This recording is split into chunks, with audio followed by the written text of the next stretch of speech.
Le poids du silence. Chapitre 1. Le mariage d'Adama. Dans le village de Koundia, un mariage se préparait. Tout le monde parlait de l'union entre Adama, la belle-fille de la famille Traoré, et Moussa, un homme respecté pour sa richesse et son influence. Ce jour-là, le soleil brillait haut dans le ciel, comme pour bénir leur union. Les femmes du village dansaient au son des tambours, tandis que les hommes discutaient en fumant leurs pipes. Adama, paré de son boubou blanc orné de fils d'or, semblait rayonner. Sa mère l'embrassa tendrement avant de lui murmurer « Adama, souviens-toi que le mariage, c'est la patience. La beauté d'une femme, c'est son endurance. » Elle hocha la tête, consciente de la responsabilité qui pesait sur ses épaules. À 23 ans, elle devenait la première épouse d'un homme influent et riche, un statut envié par beaucoup.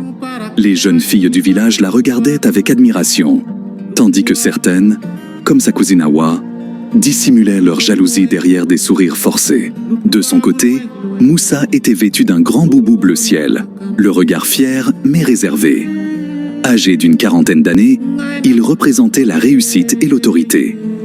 Malgré son allure imposante, Moussa semblait nerveux. Ce mariage était plus qu'une union. C'était une étape essentielle pour assurer sa lignée et renforcer sa position dans le village. Les tambours retentirent, marquant le début de la cérémonie. Le marabout bénit le couple devant les anciens et la famille réunie. Moussa, avec un sourire léger, prit la main d'Adama et déclara « Je promets de te respecter et de te protéger. » Adama répondit, la voix tremblante mais déterminée. « Et moi, je promets d'être une épouse digne et fidèle. » La fête dura toute la journée, avec des chants, des danses et des repas copieux. Adama semblait heureuse, mais au fond d'elle, une légère inquiétude persistait. Elle ne connaissait pas encore Moussa en profondeur. Certes, il avait tout pour plaire, richesse, respect et influence. Mais elle se demandait si elle pourrait vraiment être heureuse à ses côtés. Lorsque la nuit tomba, les invités s'en allèrent peu à peu.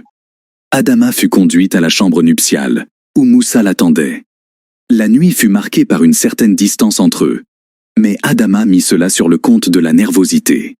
« C'est un homme bien, » se dit-elle pour se rassurer. « Je vais apprendre à l'aimer et à m'adapter. » Pendant ce temps, dans le village, les rumeurs avaient déjà commencé.